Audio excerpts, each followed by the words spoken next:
What's inside a raindrop? The incredible journey of water.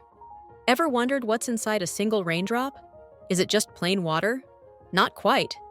Each raindrop carries more than H2O. It's packed with a world of microscopic surprises, nutrients, tiny particles, maybe even invisible life forms hitching a ride. Every drop is like a liquid time capsule. Let's follow a raindrop's journey.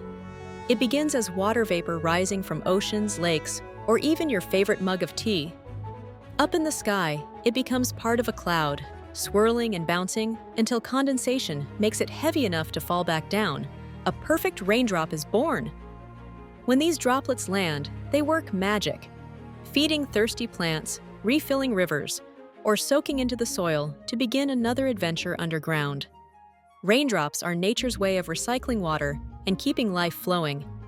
Next time it rains, imagine all the places those drops have been. Turns out, every raindrop tells a story, a journey through Earth's giant water superhighway. It's a pretty big deal for something so small. Each splash connects the oceans to the skies, the mountains to the meadows, and us to the planet itself. What do you think about raindrops? Share your thoughts, and tell us where you think the next raindrop will land. Don't forget to like, comment, and follow for more science wonders that'll make you see the world like never before.